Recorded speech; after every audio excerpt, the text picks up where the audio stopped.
Bienvenidos a la masterclass de JavaScript, donde veremos los siguientes temas. La interactividad en el sitio web, qué es lo que es el DOM del HTML, basándonos en lo que ya vimos en la maquetación del sitio, la lógica de programación, variables, tipo de datos y operadores, estructuras condicionales y estructuras repetitivas. Mi nombre es Viviana Guillén, soy analista de sistemas de computación y profesora de informática. ¿Qué es JavaScript?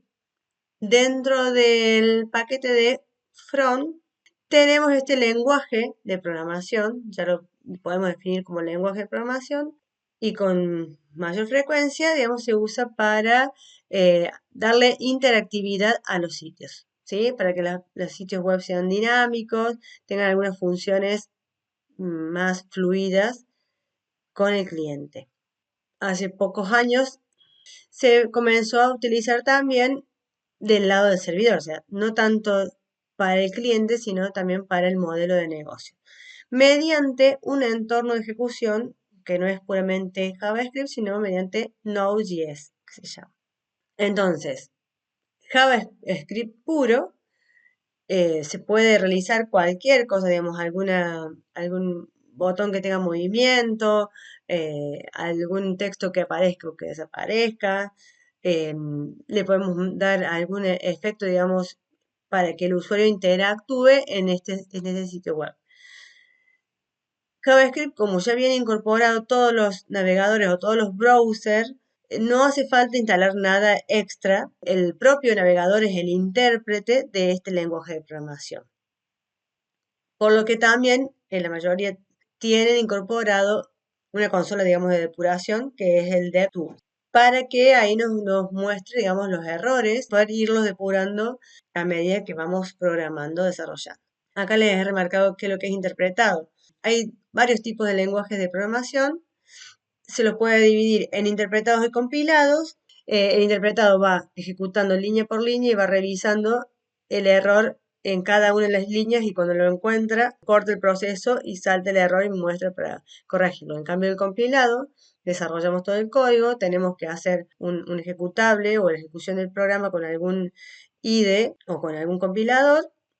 Bien, y recién ahí podemos verificar si el programa que estamos desarrollando se ejecuta correctamente o hay que corregirlo, ¿sí? Hay un proceso previo antes de chequear que el programa funcione.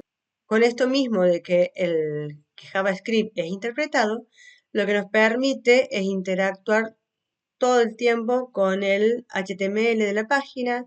Podemos ir modificando estilos a los CSS, podemos hacerle eh, algún efecto cuando el usuario clic del mouse o algún movimiento o el arrastrar o al presionar una tecla.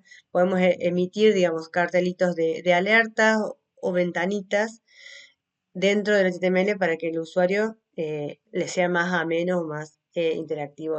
¿Cómo utilizar JavaScript mediante, digamos, nuestra página web de HTML? Bien, en nuestro archivo HTML. Tenemos dos maneras. Por un lado, tenemos las etiquetas script y con la etiqueta de cierre /script. Y dentro de esas dos etiquetas vamos a escribir el código de programación. Podemos incorporarlo en el medio de un HTML, sí, dentro del body. También podríamos abrir la etiqueta y cerrar y darle algún efecto, por ejemplo, que muestre un mensaje, mi primer código JavaScript, que está diciendo acá que interactúe en el documento que estoy ejecutando en algún elemento donde lo identifiquemos con esta palabra demo, ya lo vamos a ver en concreto. Ahí aparecerá el mensaje mi primer código web. Y si no, podemos crear un archivo con extensión JS de JavaScript y lo llamamos desde nuestro HTML, linkeándolo con el source myscript.js o el nombre que queramos darle, ¿bien? Dentro de la etiqueta de apertura, ¿sí? Script, el source, y luego cerramos la etiqueta. Vamos a ver en nuestro código que habíamos estado trabajando el ejemplo de cómo insertar el script. Podemos incorporarlo en la etiqueta hit, el cierre del hit, podemos incorporarlo acá. Como lo trajimos con Bootstrap, también podríamos crear nuestro propio script desde aquí o dentro del body es lo mismo. Está permitido en cualquier parte del código. Escribimos script, cerramos la etiqueta, podríamos hacer espacio, source, y como no tenemos, si nos fijamos, teníamos una carpeta JS, pero no tenemos ningún archivo de JavaScript. Vamos a generar uno nuevo, con el botón derecho podemos poner New File, y acá ponemos scripts.js. Obviamente está vacío. Venimos a nuestro index y acá llamamos la carpeta JS, le damos Enter y ahí nos trae el archivo script.js. Entonces, dentro del script.js podemos agregar todos los elementos que queramos. A su vez, si otra metodología, sacarlo de acá del head, que lo cargue al final del sitio web, de la página, ¿sí? Al final de esta página. Acuérdense que el script lo está invocando cada uno de los archivos de HTML que lo necesite ejecutar. Si yo tengo un index, un contacto y un ejemplo, y necesito traer en estos tres archivos, necesito traer el JavaScript, tengo que vincularlo desde cada uno de estos HTML. ¿Por qué lo pondría al final del body? Generalmente se usa para que me cargue todo el HTML y luego, una vez mostrado el HTML, digamos la estética y la hoja de estilo, recién ahí ejecute los comandos y el código de JavaScript. Eso es de acuerdo a la necesidad de cada sitio web. Por ejemplo, en el archivo scripts.js podríamos poner una constante llamada mi título, que le estoy diciendo que interactúe en el documento donde lo estoy llamando y que ejecute esta consulta donde le digo que cualquier elemento que sea selector, ¿sí? Acuérdense que los selectores serían las etiquetas de HTML, que sean H1, lo cambie por un texto de contexto que diga hola mundo. Yo lo guardo. Primero vamos a verlo como estaba original. Vamos a poner el comentario. El comentario es barra barra. Vamos a guardar y si nos fijamos en nuestro ejemplito que teníamos de antes, esto vamos a observarlo, inspeccionar y vamos a ver dónde tenemos el H1. Tenemos acá, vamos a seleccionar, por ejemplo, este es un H1, dice Circuitos Turísticos de Córdoba y este título que está debajo debe ser un H2. ¿Bien? Un H2. Después los otros son unos H3, Al cambiar el H1 por lo que estoy trayendo acá en mi JavaScript y lo guardo en mi sitio web, ahora se actualiza y reemplaza el contenido que teníamos en el H1, lo reemplaza por este hola mundo. ¿De dónde viene esto? ¿Sí? Solamente los H1, vamos a ver el código HTML, solamente el H1 lo reemplaza el contenido que tiene ahí adentro por el texto hola mundo, por cualquier otra cosa. Bienvenidos. Y automáticamente lo grabamos, se cambia. Podemos así hacerlo con cada uno de los elementos o selectores. ¿Qué otras características tiene JavaScript? No se tienen en cuenta los espacios cuando nosotros escribimos el código de nuestro JS. ¿Sí? Podemos poner 2 espacios, podemos poner 3 espacios entre una constante y el nombre. O acá podríamos poner espacio, que es lo mismo, va a funcionar igual el código. Lo mismo que el punto y coma. Por convención, a cualquier lenguaje de programación lo agregamos para no olvidarnos después cuando programemos en PHP, en Python, en Java, por convención nomás o la lógica de uno de programar. Pero si yo no le pongo el punto y coma, va a funcionar igual, no va a saltar ningún error. ¿Cómo sabemos si esto está funcionando? Vamos acá a la consola y no tenemos ningún error. Si es case sensitive, o sea que distingue entre mayúscula y minúscula, no es lo mismo definir la variable mi título, ¿sí? Si yo le pongo mi título y pongo la T minúscula, bien, no va a ser la misma variable que hemos definido acá, o constante. Tenemos que respetar en todo el código las mayúsculas y minúsculas. No hace falta definir las variables previamente. visto otro lenguaje de programación, seguramente tienen que inicializar las variables con algún valor o algún tipo de dato, ¿sí? El tipo, no es necesario directamente asignarle un valor, ya se por defecto toma qué tipo es, si es entero, carácter, string, ¿bien? Bueno, lo que decía recién, no hace falta el punto y coma. Se puede incluir los comentarios de línea, barra, barra, y si es multilínea, con el barra asterisco, igual que si fuera el CSS. Lo que sí, tener en cuenta eso, cuando anidemos comentarios, nos va a dar un error porque acá estamos abriendo, volvemos a abrir, cerramos y recién cerramos acá. Este cierre de comentario me deja visible el sintaxis error. Bueno, y acá están las convenciones de código, como les decía recién. Siempre lo comenzamos con una letra, ¿sí? Todo en minúscula o mayúscula, pero siempre con letra, no con números ni en caracteres especiales. A lo sumo el guión bajo. Se recomienda usar snake case, se le llama al tipo de archivo, ¿sí? Cuando pongamos mi script, por ejemplo, podemos decir mi-script.js para definir constantes, que en este caso es lo que definí recién ahí. Este podría haber sido todo mayúsculo porque es una constante, pero es una convención, o sea, de acuerdo a cómo nos pongamos de acuerdo individualmente o en el equipo. El upper camel case, sí, para las clases, y el low camel case, mi título sería un low camel case. La primera minúscula y la segunda o tercera con la primera inicial en mayúscula. Palabras reservadas que no debemos usar para nuestras variables o nuestras constantes, ¿sí? Sino que son propias de JavaScript, no lo podemos usar. Bien, son toda esta lista. El while, el var, porque definimos variables, ¿sí? Los tipos de datos. Tenemos el console log, que es una sintaxis básica en JavaScript, que está dividida en dos partes. El console y es un objeto. JavaScript no es propiamente un lenguaje de programación orientada a objetos, pero trabaja con objetos y clases, reconoce elementos de objetos. El objeto es console y con el punto podemos desplegar varias opciones. Lo básico es el log, la función que visualiza el objeto, ¿sí? El comportamiento que va a tener la consola con respecto a lo que vayamos a mostrar dentro de los paréntesis y las comillas. Los parámetros se lo podemos ir pasando en las comillas. Acá vamos a ver gráficamente cómo va a ser.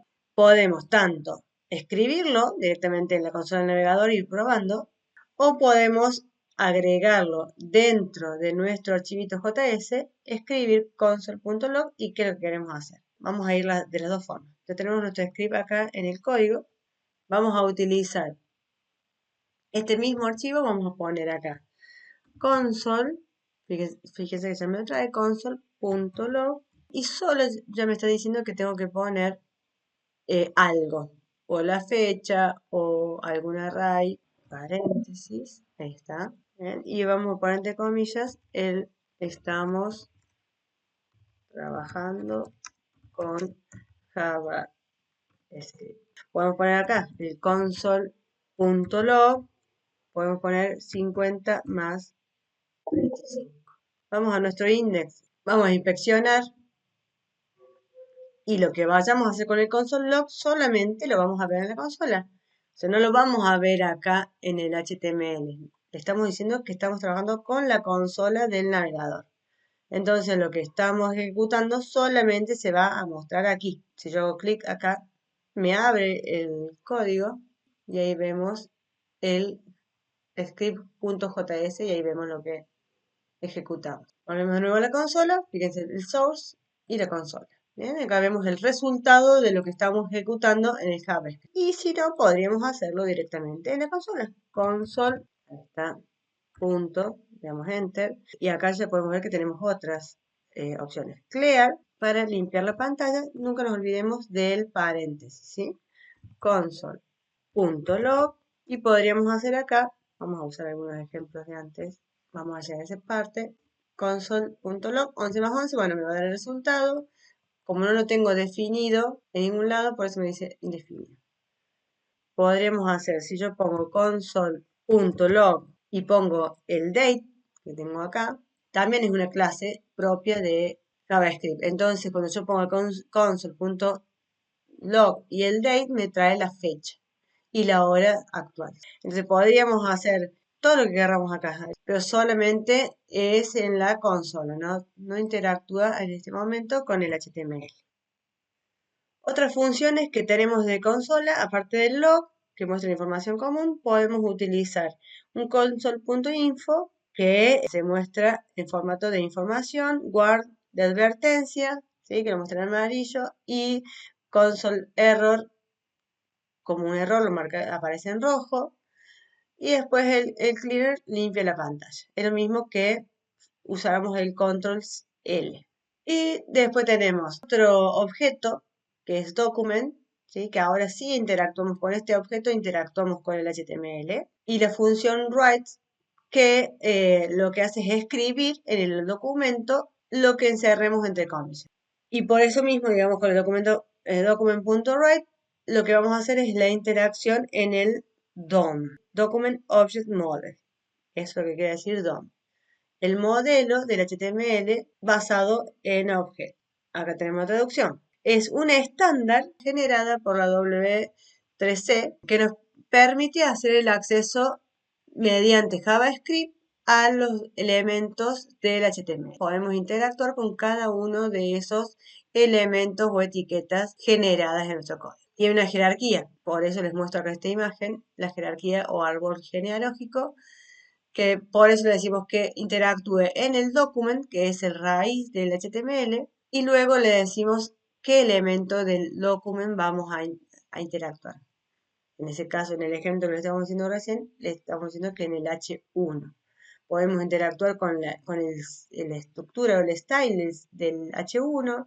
Podemos interactuar con un title para poder interactuar con los elementos. Si queremos algo puntual, podemos identificar con el ID. Para visualizar ese JavaScript dentro del documento, tenemos el inner HTML. Para mostrar un resultado de algo, le hacemos que escriba en el documento. Para que nos aparezca una ventanita de alerta, vamos a usar el Windows, sería la ventana del navegador. No sería el documento de HTML, sino que va a enviar el alerta en la ventana donde está la página abierta. Y después la consola del navegador usando el console log que vimos recién. Bien, vamos a ver algunos ejemplitos de nuestro código para implementar estas etiquetas que mencionaba recién. Vamos a utilizar el mismo HTML, podemos hacer, como les comentaba, abrir una etiqueta script y dentro de ella podríamos poner, por ejemplo, el alert. En este caso no es window alert porque estoy escribiendo dentro del código JavaScript. Alert, entre paréntesis, entre comillas dobles, ¿qué es lo que quiero mostrar? Mi primer mensaje. Podemos poner el punto y coma, es indistinto. ¿Y qué pasa? Si lo guardamos y corremos, nos trae, fíjense, yo vuelvo a actualizar la página y apenas actualiza la página, me trae el alert, interviniendo en la ventana directamente. Por consiguiente, que le pusimos el alert dentro del script antes de que levante el body, muestra en blanco el resto porque no está pasando. Cuando recién haga aceptar este alert, va a terminar de cargar el link. Obviamente, si vuelvo a actualizar, todo el tiempo que cargue la página, va a aparecer el cartel este. Por ahí puede ser medio tedioso que aparezca esa ventanita, entonces lo que se suele hacer, podemos intervenir en algún elemento del DOM que les comentaba recién, por ejemplo este botón. Vamos a buscar el botón, lo vamos a dejar comentado a este ejemplo y vamos a ir a buscar al botón Danger, ¿sí? Acá tenemos el elemento. ¿Cómo intervenimos el botón para que aparezca? Tenemos distintos métodos incorporados dentro del odor HTML. Así como tenemos atributos, tenemos métodos para utilizar con JavaScript. ¿Cómo lo hacemos? ¿Qué es lo que queremos hacer? En este botón, cuando haga clic el usuario, aparezca el alert. Para eso hay un método que se llama onClick. Tenemos muchos. cuando cambie el botón, cuando le hagamos clic, cuando le hagamos doble clic, cuando arrastremos, drag, arrastrar y soltar, drop sería soltar. Bueno, tenemos un montón de métodos acá para ir probando el puntero del mouse, bueno, hay también para presionar la tecla, bueno, se puede, en la W3 School hay un montón de información o documentación sobre cada uno de estos eventos. Bueno, vamos acá, on click. ¿Bien? On click. Automáticamente, entre comillas, ¿qué le vamos a decir? Cuando haga clic, quiero que me aparezca el cartelito de alerta. En este caso, como estoy dentro del HTML, sí voy a poner Windows. Vamos a que para seleccionar, bajamos, punto alert. Abrimos los paréntesis también, pero en este caso, como ya estoy usando las comillas dobles para la propiedad del botón, voy a tener que poner simples. Y copiar el mismo mensaje. Hola, este es un saludo de botón. Guardamos. Como yo ya dejé comentado voy a recargar, ya se había recargado, obviamente, fíjense, ya no está. Entonces solamente va a funcionar cuando yo haga clic aquí. Cada vez que haga clic aparece el alert. ¿Qué otra cosa podemos cambiar? Estuvimos modificando en el JS el bienvenidos. Podríamos poner un nuevo, vamos a seguir probando con botones para que vean más fácil. Vamos a crear otro botón más, botón, y vamos a poner en este botón, y cuando haga clic en este botón, le cambia el título al bienvenidos que teníamos acá, ¿sí? Que lo modificaba en realidad el JavaScript. Llamaba al selector H1 y que cambiara el bienvenidos. Lo que tenemos que hacer es que en ese bienvenido, vamos a buscar acá, vuelva de última a aparecer el mensaje de circuitos turísticos de Córdoba. Acá, para trabajar sobre el DOM, ¿qué tenemos que hacer? Varias cositas. Por un lado, hay otros métodos también en el botón.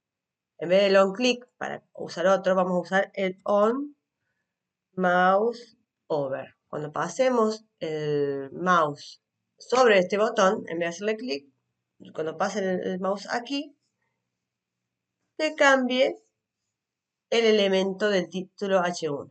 Pero, en este caso tengo un solo H1. Podría tener más abajo otros títulos, ¿sí? Como habíamos visto recién. En el JavaScript, en el H1, le estoy diciendo que todos los H1 cambien por el bienvenidos. Tengo uno solo. En el supuesto caso de que tengamos varios títulos y queremos solamente cambiar uno, tendríamos que intervenir este H1 con un ID, un identificador. ¿Bien? Y a ese ID le vamos a poner el nombre que queramos, lo definimos nosotros al nombre. Puede ser después una variable. Entonces, el ID le vamos a poner circuitos. Que nos quede bien claro a dónde vamos a modificar. Con este ID le estamos identificando a este H1 específicamente. Entonces venimos acá a nuestro botón, que cuando pase el mouse aquí, vamos a poner un nombre, cambiar título, H1. Entonces cuando pase el mouse aquí, ¿qué es lo que vamos a hacer? Que de este documento, que el document, traiga, ¿sí? Get, levante el elemento identificado por, bueno, acá tenemos varias cositas, by ID, el identificador que acabo de ponerle allá en el H1, pero a su vez también podemos modificar la clase del CSS, como acá. Podría decirle que el elemento by o identificado con el class name btn o class name btn danger o algún otro class específico que nosotros hemos declarado, lo modifique. ¿Sí? Nosotros estamos diciendo que capture ese elemento identificado por alguna de estas propiedades o alguno de estos métodos, perdón, ¿sí? Y que hagamos algo. En este caso vamos a decir by ID, que acabamos de definirlo ahora. Y entre paréntesis y comillas simple, porque estamos interviniendo el HTML, vamos a poner el elemento que acabamos de definir recién, circuitos. Lo copiamos para estar seguros de última, circuitos. Ese elemento identificado con circuitos, no el ID puede ser en cualquier selector del HTML. Cuando identificamos ese ID denominado circuitos, ¿qué le vamos a decir? Un punto más para la propiedad. Tenemos el objeto, ¿sí? Acuérdense que DOM era el modelo de objetos. El objeto es denominado documento, tiene un método o muchos métodos para utilizar, que en este caso es el event by ID, denominado circuitos, y la propiedad que va a ser inner HTML, que intervenga en el HTML que contenga ese elemento, y le podemos cambiar podemos ponerle la fecha, por ejemplo. Le asignamos que muestre la fecha en ese título. El método date es una clase, entonces como es una clase, ya tiene todos los datos guardados, definidos aquí. Fíjense que acá dice date constructor, se está construyendo un nuevo objeto de la clase date que va a contener mes, día, año, hora, minutos y segundos. Entonces guardamos, tenemos el botón que hicimos recién, a este no le pusimos ninguna clase, por eso quedó así. Pero fíjense que vuelvo a cargar. Dice bienvenidos por el cambio que hicimos en el archivo externo. Y yo paso el mouse directamente acá, que va cambiando, automáticamente voy pasando el mouse, va cambiando, en este caso los segundos. O también, en vez de poner la fecha, cambiarle el inner tengo que repasar por la comida simple, para poner el mensaje. Si yo pongo doble, ve que me da. Por eso les decía que sí o sí, si quiero mostrar un mensaje en el inner HTML, dentro del selector van simples. Y acá pondría el texto que tenía original. Ponemos acá y ahí guardamos entonces nuestro HTML. Cuando yo pase el botón, fíjense, automáticamente, como es solamente pasar el mouse sobre el botón, automáticamente toco acá, tic, se cambia. ¿Ven? En este caso, que es un título fijo, no pasa como en la hora que iba actualizándose todo el tiempo. En este caso se actualiza, pero no lo vemos. Y para cerrar esta primera parte de la interacción de JavaScript con el DOM, vamos a ver unos ejemplitos más. Acá tenemos en el mismo HTML, he reemplazado en el div que habíamos armado previamente, puse un href, un hipervínculo. En vez de poner directamente el enlace, puedo poner que cuando le haga clic me abre nueva ventana. Por ahí es medio redundante, pero bueno, vale el ejemplo que aparte de poner Windows Write, podemos usar el método de Windows para abrir una nueva ventana, ¿sí? O podemos abrir, en este caso, el cuadro de diálogo de imprimir. Podemos recargar la página, ¿sí? Con windows.location.reload, recargar, o el método print para imprimir. ¿Bien? Entonces, si yo voy al ejemplito del index, ya ahora se ve, hago clic acá, debería redireccionarme a LinkedIn o imprimir la página, se muestra el cuadro de diálogo ahí de la página, puedo elegir guardar PDF o elegir la impresora y recargar la página, vuelve a recargar, ¿sí? Como hiciéramos el F5 o el actualizar acá del navegador, cumpliría la misma función. Vamos a ver ahora el concepto de variables dentro de JavaScript.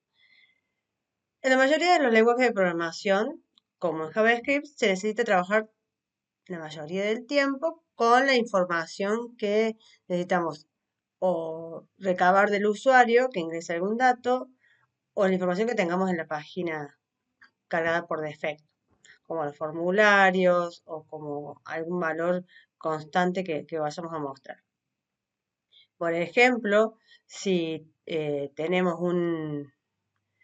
una suscripción, ahí tenemos formularios, llenamos el dato de mail, llenamos el dato de nombre, apellido, edad, o si quisiéramos poner algún catálogo de una tienda, tenemos varios campos de información. Entonces, para todo ello vamos a recolectar esa información.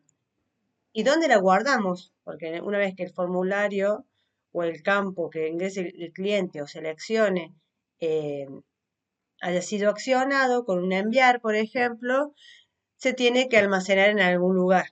Para eso son las variables. Una variable es un almacén o un lugar, un espacio donde se guarda ese dato. ¿Sí? Por eso está representada acá con la cajita y como es el dato que ingreso desde la web quedaría almacenado en mi variable. Después podemos utilizar, según lo que estemos requiriendo, podemos utilizar uno u otro tipo de información diferente. Como por ejemplo, podemos guardar solamente números, podemos guardar letras, podemos guardar letras, sería un conjunto de datos, caracteres, string, ya vamos a mencionarlos a todos los tipos de datos. Es importante que se puedan describir por sí mismas, digamos, si vamos a definir el nombre de una variable, no pongamos solo total, pongamos total inscriptos o total suscriptos o la variable nombre, la variable apellido, edad, fecha de nacimiento, fecha de inscripción. Esos serían nombres descriptivos para evitar ambigüedades. Estas variables perduran durante el tiempo de ejecución de la página web. Una vez que cerramos el sitio web, ese dato se vacía, digamos. Por último, recordar de que el tipo de escritura en el nombre de las variables usemos estas convenciones, low camel case o upper camel case o snake case, como en el caso acá de total inscriptos. Está en la modalidad de snake case. La idea es que todo el desarrollo del código sea de una misma nomenclatura. En otra aplicación, en otro desarrollo posterior, pueden decir, bueno, vamos a hacer todo low camel case. Para más información, tienen la W3 School o el de por Mozilla. Tenemos dos formas básicas de declarar variables. La primera, la declaración var, nos permite definir variables a nivel global del desarrollo. ¿Sí? Serían como los datos generales que van a persistir en todo el desarrollo del programa. Luego, la asignación LED nos permite declarar en un contexto más personalizado, digamos, por ejemplo, funciones, o por ejemplo, algún método cuando programemos al estilo de programación orientada a objetos. Podemos declararlo de dos maneras. Entonces, el var, a su vez de que sea global, era una de las primeras versiones en JavaScript donde se comenzó a utilizar esta manera de declarar. Sería la forma más antigua y entonces es normal que todavía se utilice el var. Pero hoy en día ya no es tan recomendable usarlo porque puede haber algún conflicto en la definición de algunas variables. Porque esto como es global, el var, podemos llegar a mezclar la información de uno u otro de los métodos o funciones. Lo aconsejable es asignar el modo LED. Como JavaScript es levemente tipado, se puede declarar, por un lado, el nombre de la variable, que sea más descriptiva que una Z o una A, pero se puede definir el nombre de esa variable y asignarle en el mismo momento el valor. O solamente declarar el nombre de la variable sin ningún dato, que sería, no tiene una definición todavía ni del tipo ni del valor que va a tener. También podemos, fíjense acá la diferencia, según el contexto. Si nosotros definimos la variable como var x y le asignamos este string global y definimos let y global, Si lo vamos a hacer, como es una definición global que lo podemos hacer en cualquier entorno, digamos, de JavaScript, si yo lo muestro por consola al X, se va a mostrar. Pero el LED, como está definida, digamos, del contexto, que en este caso en el código, no se va a mostrar. Acá tienen más información para seguir investigando. Por otro lado, tenemos la declaración const. La declaración, usando la definición de const como de constante, no se pueden cambiar, ¿sí? Es una definición de variables que no pueden ser reasignadas el valor. O sea, una vez que le damos el valor pi, como en el ejemplo, 3,14, no lo podemos modificar en ningún momento del programa. Es como si fuera justamente de solo lectura. Una vez que le damos el valor, no le podemos no le podemos cambiar ni por el mismo tipo ni por otro valor. No puede compartir su nombre con alguna función. En conclusión, como las constantes no se pueden resignar, siempre deben ser inicializadas. Inicializadas sería darle el valor apenas definimos el nombre de la variable. ¿Qué son los tipos de datos y los operadores en JavaScript? Tanto en JavaScript como en cualquier otro lenguaje de programación, necesitamos identificar esa información del mundo real, o sea, lo que traemos en un formulario o en algún dato que el usuario ingresa en nuestro sitio web, lo tenemos que trasladar al código que va a procesar esa información. Para eso necesitamos tener distintos tipos de datos, como puede ser un número, puede ser el nombre que contiene letras, un apellido, una fecha. En JavaScript tenemos 9 tipos de datos que los podemos dividir en primitivos y compuestos. Por un lado tenemos los básicos, el numérico, un número, ¿sí? Que en JavaScript lo denominamos number. En otros lenguajes podemos a encontrar como int, de entero, int, o float, si es flotante que tiene punto decimal. En este caso solamente lo vamos a definir como number. Y no se discrimina entre el entero y el decimal. Por ejemplo, podría ser el 42 solamente o el valor pi o una división, el resto de la división. ¿Bien? Cualquier valor es numérico. ¿Para qué nos sirve este tipo de datos? Bueno, obviamente, si tenemos que calcular la edad o sea, el año, la diferencia de año, tenemos que hacer el cálculo de algún porcentaje, el promedio. ¿Bien? Y para eso tenemos los operadores, en este caso operadores aritméticos. Son los básicos que tenemos en la calculadora: suma, resta, multiplicación, división. El resto de la división y el exponente. Luego es el string, que también lo usan en cualquier lenguaje de programación. Se utiliza porque es una cadena de caracteres, una cadena de texto. Contiene solamente letras. Puede llegar a tener algún número. Si la dirección que vamos a cargar en un campo va a tener el nombre de la calle y el número de la calle. Bien, estas cadenas de texto pueden estar encerrados tanto entre comillas doble, como vimos recién con los alerts, o comillas simples. De las dos maneras nos toman. Y también podemos usar en la tecla donde tenemos el acento.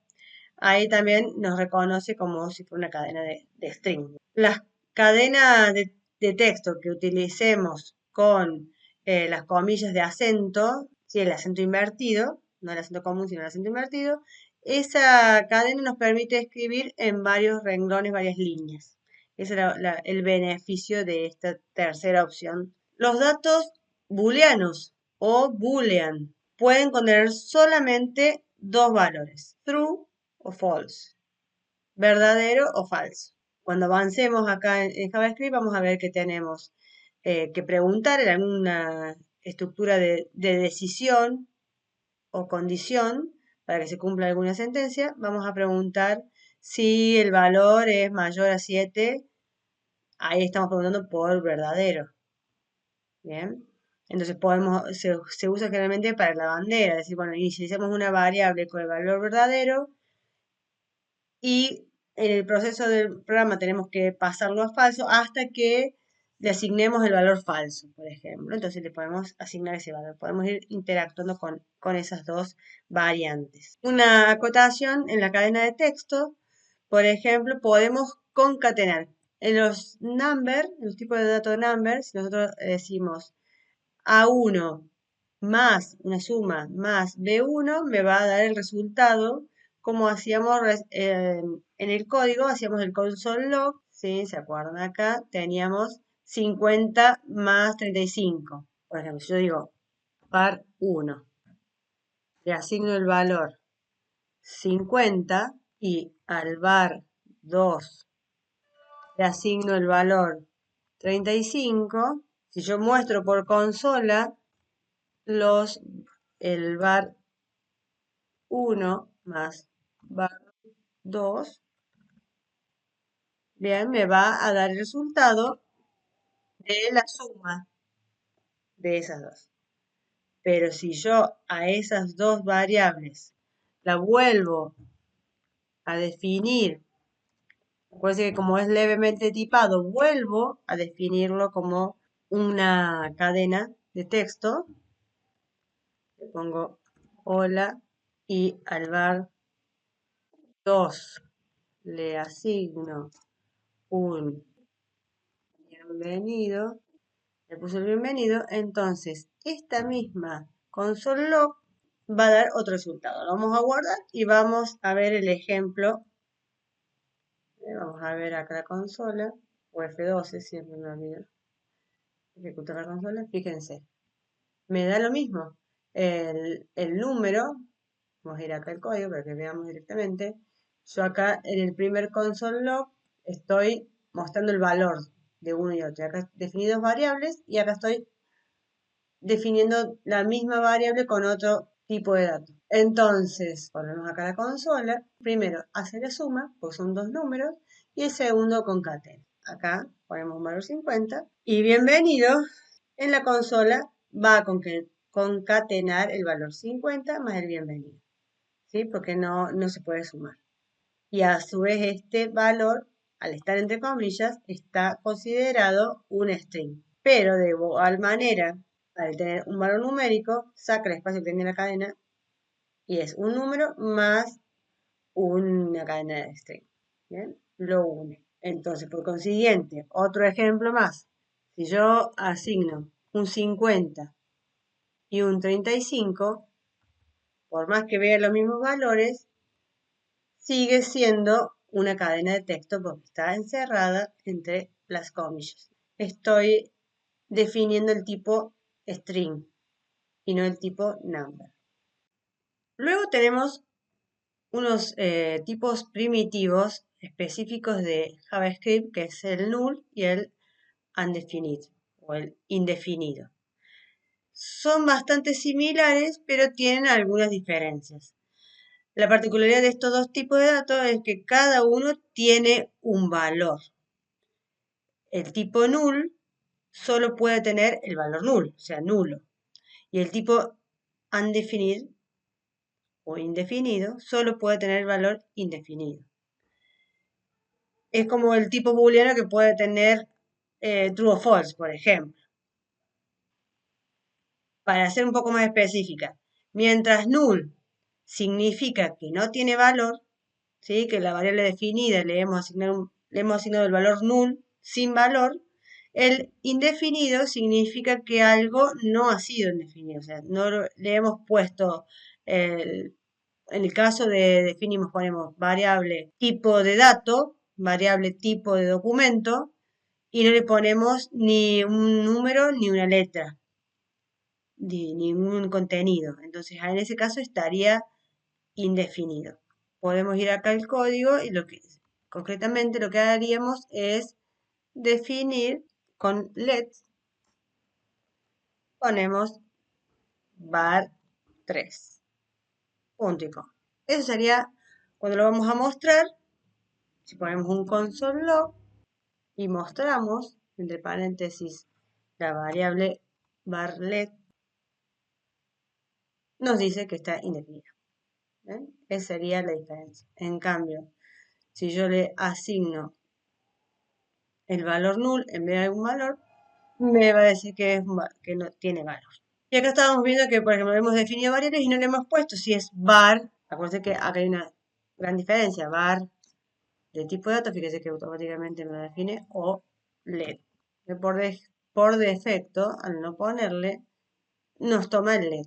Vamos a ver el código. No cambia nada. JavaScript tiene, a su vez, tipos compuestos, que son objetos que se define con el nombre que va a tener ese objeto, casa, auto, usuario, cliente, y le asignamos entre las llaves los valores que va a contener ese elemento compuesto, porque va a tener muchos datos. Vale aclarar, digamos, el primitivo solamente va a tener un solo valor numérico, un solo valor string, y este puede tener una colección de datos primitivos. Lo mismo sucede con el array, con función, pero en función o las funciones van a tener algún proceso también de estructura condicional o repetitiva. Y la clase, sí, es la inicialización de ese objeto. Por ejemplo, un objeto podemos declararlo de esta manera, con una constante, const player, le asignamos entre llaves los valores, nombre, edad y el poder. Supongamos que queramos hacer un juego. ¿Cómo lo mostraríamos en la consola a esa definición? Console log, player, punto y la propiedad que es el nombre. Podemos mostrar luego así, de todas maneras, podemos hacer console log, mostrar el objeto player, punto, line. Un detalle importante, los datos dentro del objeto van a estar separados por coma para dividir los distintos tipos de definiciones. Si yo lo guardo, vamos acá a la consola y ahí mostramos el dato del objeto. Para definir un array, por el contrario, tenemos el tipo de variable, letras, le asignamos entre corchetes el contenido. Pueden ser infinita cantidad de string, ¿sí? Todo el tipo string, puede ser vacío, declarar un array vacío, también es válido, o podría ser variables de diferente tipo. Podríamos tener entero, un string y un booleano. Las funciones las declararíamos de esta manera. Escribimos la palabra función, saludar, entre paréntesis acá va argumento vacío en este caso, y solamente devuelve la función dentro de la llave, hacemos el return or, hola. Pero podríamos llegar a definir alguna cuestión puntual, definimos alguna variable para sumar, hacemos algún cálculo o algo y después que devuelva el resultado, que retorne la variable. O podríamos hacer algún método de calcular edad, de devolver alguna información puntual. Y por último tenemos las clases, como también está relacionada a la programación orientada a objeto, es un concepto similar al del objeto. O sea, la clase en realidad es la estructura o la maqueta de lo que van a ser los distintos objetos. ¿Sí? Yo en la clase defino el molde de mis objetos. ¿Sí? El molde puede ser usuario y luego puedo definir distintos objetos que son el profesor, el estudiante, los directivos, o si defino clases animales, luego el objeto puede ser determinado tipo de animal, digamos, perro, gato o felino. Para poder interiorizarse, uno de los recursos para leer es en el Developer Mozilla o en la W3 School, tienen más información al respecto. Estuvimos viendo por defecto el operador de asignación para darle un valor a una variable es el igual. En vez de considerarlo como el resultado, le estamos asignando, dándole un valor a cada variable o constante. Pero a su vez tenemos otros operadores que podemos agregar a la asignación, combinándolo con el operador aritmético, ¿sí? Le podemos decir más igual y está haciendo la misma función que si dijéramos x igual a x más 1 o x más y menos igual, restándole y ya dándole el valor a la variable, el resultado, por el asterisco, dividido el resto de la división y el exponencial. Acá tenemos también la referencia de los distintos operadores. Bueno, acá tenemos en detalle cada uno de los operadores matemáticos. También podemos utilizar el más y aumenta automáticamente en 1 el valor a la variable o menos resta un valor al contenido de la variable. Los operadores de comparación. Si yo tengo que preguntar si var 1 es igual a var 2, tengo que poner doble igual. O si quiero preguntar si la var 1 es distinto a 4 o mayor, con el símbolo abierto hacia la izquierda, mayor igual, menor o menor igual.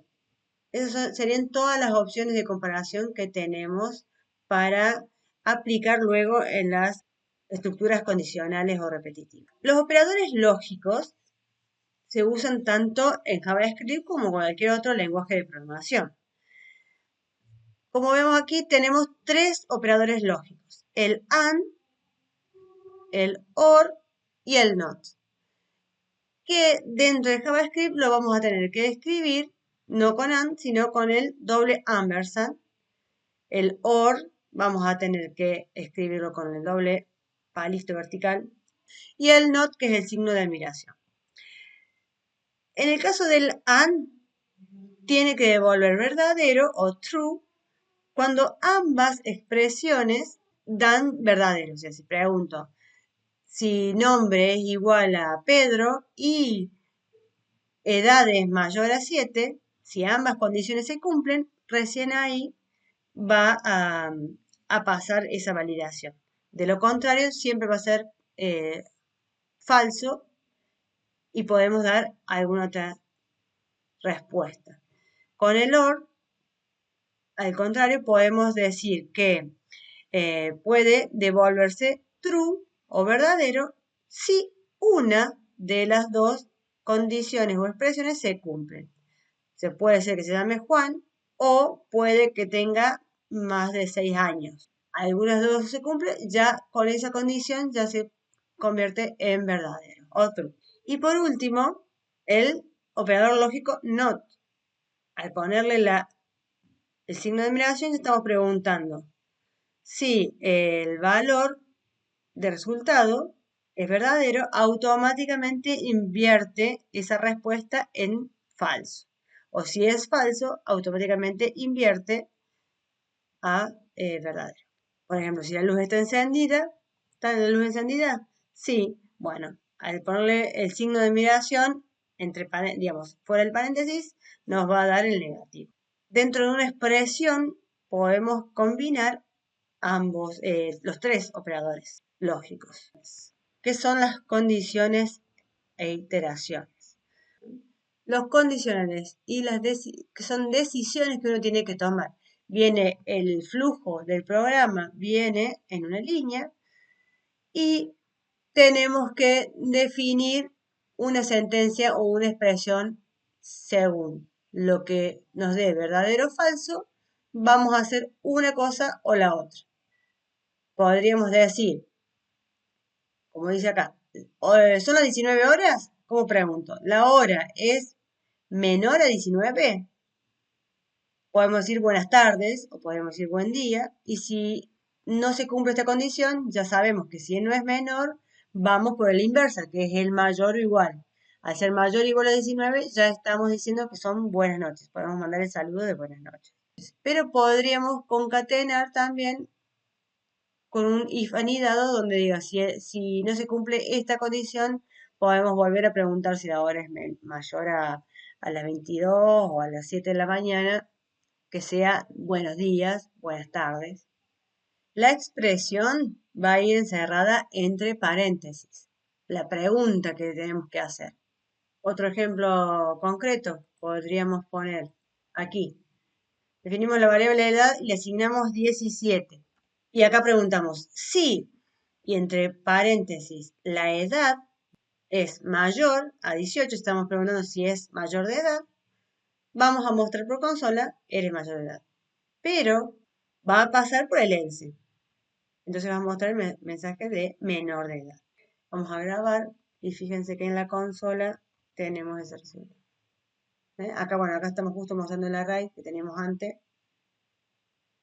Y acá decimos que es menor de edad. En este caso nosotros estamos hardcodeando, poniendo un valor en el código. La idea es que este valor sea una variable que ingrese el usuario. ¿Bien? En este caso, como ya cambia a mayor de edad, muestra el mensaje mayor de edad.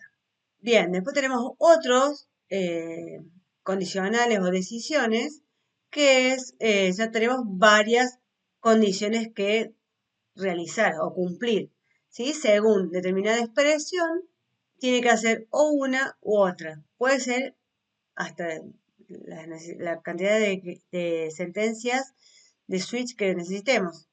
Y para terminar el proceso, porque realmente si se cumple esta condición de la 1, hacemos el proceso, por ejemplo, entonces decimos, si x es 0, mostramos off, o podemos poner verdadero, true, y sale del ciclo.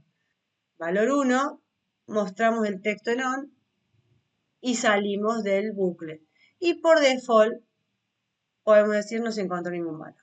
Puede reemplazar al if anidado, en este caso, cuando tenemos varias cosas que preguntar. Y ahora vamos por las estructuras repetitivas, por las iteraciones. Nos permite este tipo de estructura, nos permite repetir n cantidad de veces hasta que se cumpla una condición o hasta que termine el conteo de esa variable. ¿Sí? Si podemos decir que haga, muestre en pantalla un mensaje hasta que X variable sea mayor a 10. El bucle for se repite hasta que esta condición que estamos mencionando acá, específica, se compruebe por falso. Y tenemos tres partes en el for, donde tenemos que inicializar ese bucle, tenemos que darle una expresión inicial, que sería antes de comenzar el bucle, ¿qué tiene que hacer? Declaramos la variable, que sea, por ejemplo, si vamos a usar un contador, es decir, si x es igual a 0, y luego en la condición, que es la segunda parte de la expresión, donde vamos a preguntar, digamos, si se cumple esa expresión en esa pasada. Si no se cumple, la tercera parte de la expresión es el contador, por ejemplo, que cuente de a 1. Un ejemplo. Vamos al código. Puedo definir una iteración for, donde defino esta variable número igual a 1 y le voy a preguntar, ¿el valor numérico es menor o igual a 10? No, bueno, me muestre el incremento. ¿Sí? Tenemos parte 1, parte 2 y parte 3. Y dentro podemos solamente mostrar el número. ¿Qué va a hacer? Me va a listar en la consola los 10 números. Por ejemplo, hasta que los alumnos igual a 1, y decimos son 30 alumnos, mientras esta expresión no se cumpla, que sea menor a 30 alumnos, que se vaya incrementando a 1 y acá adentro podemos hacer en la función, en la iteración podemos hacer, calcule el promedio, que lea las notas y le calcule el promedio o un porcentaje o lo que queramos.